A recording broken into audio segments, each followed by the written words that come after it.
ఎవరి దగ్గరనో తెలంగాణ ప్రజలకు తెలుసు. కాళేశ్వరం ప్రాజెక్టు మీద సిబిఐ విచారణకు మీరు సిద్ధమా?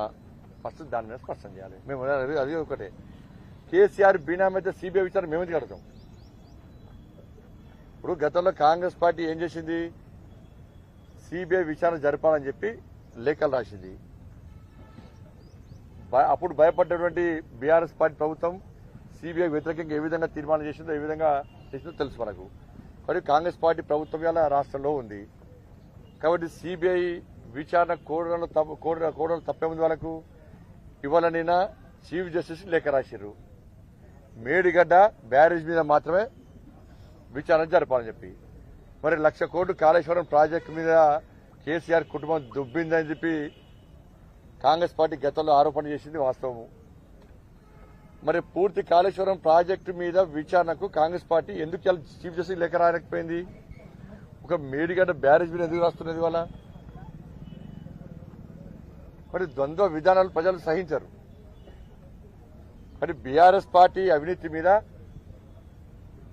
కాంగ్రెస్ పార్టీ కొట్లాడితే మేము కూడా పక్కా కలిసి వస్తాం. మేము 100% కలిసి వస్తాం. బీఆర్ఎస్ పార్టీ తెలంగాణ రాష్ట్రాన్ని దోసుకున్న పార్టీ, తెలంగాణ రాష్ట్ర ప్రజలను సర్వనాశనం చేసిన పార్టీ బీఆర్ఎస్ పార్టీ, తెలంగాణ ప్రజల బతుకులు నాశనం చేసిన పార్టీ బీఆర్ఎస్ పార్టీ, తెలంగాణ ప్రజల చేతికి చిప్పనిచ్చిన పార్టీ బీఆర్ఎస్ పార్టీ. కాబట్టి అటువంటి బీఆర్ఎస్ పార్టీ అవినీతిని సహించలేకనే, ఆ కుటుంబ పాలన అరాచకాన్ని సహించలేకనే మీకు అధికారం ఇచ్చారు. మీరు కూడా అదే అహంకారంతో, అదే ధోరణితో ముందు పోతే ప్రజలు చీత్కరించుకుంటారు. ఇలా అవినీతి విషయం, బీఆర్ఎస్ పార్టీ అవినీతి విషయంలో, విచారణ విషయంలో మీకు సహకరించడానికి భారతీయ జనతా పార్టీ సిద్ధంగా ఉంది. కేంద్ర ప్రభుత్వం అవినీతికి వ్యతిరేకంగా విచారణ జరపడానికి మేము సిద్ధంగా ఉన్నాం. మేము కాబట్టి మేము కలిసి బీఆర్ఎస్ పార్టీ అవినీతి విచారణ జరపాలి. రాష్ట్రంలో మీరున్నారు, కేంద్రంలో మేమున్నాం. మనం కలిసి బీఆర్ఎస్ పార్టీ అవినీతిని సమాజాన్ని చూపెట్టే ప్రయత్నం చేయాలి. దీన్ని దృష్టి ఉంచుకొని వాళ్ళు తప్ప మీరు మా మీద విమర్శలు, మేము మీ మీద విమర్శలు చేస్తే బీఆర్ఎస్ పార్టీ తప్పించుకుంటారు. ఇవాళ ప్రజల లోపల అయోమయం సృష్టించే ప్రయత్నం బీఆర్ఎస్ పార్టీ చేస్తున్నది విమర్శలతోని. దాన్ని కాంగ్రెస్ పార్టీ నాయకులు గుర్తించలేకపోతున్నారు.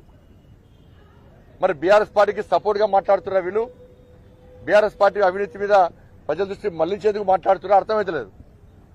కాంగ్రెస్ పార్టీ ఒక లైన్ లో పనిచేస్తలేదు. ఇలా 10 మంది నాయకులు అయిపోయినది అలా. కాబట్టి మీ చిత్తశుద్ధిని ప్రజలు అర్థం చేసుకుంటారు. ఇవాళ ఒక లైన్ రండి. కేంద్రంలో బీఆర్ఎస్ పార్టీ అవినీతి మీద మేము విచారణ చేయడానికి కేంద్ర ప్రభుత్వం సిద్ధంగా ఉంది. కాబట్టి మేము కలుస్తా కదా బీఆర్ఎస్ పార్టీ అవినీతి బయటపెట్టేది.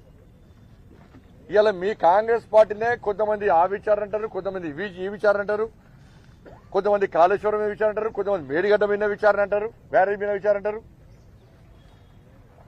కానీ ద్వంద్వ విధానాలు పక్కబెట్టి మేము కలిసి బీఆర్ఎస్ పార్టీ అవినీతి మీద విచారణ జరిపి బీఆర్ఎస్ పార్టీ బండారాన్ని బయటపెడితే,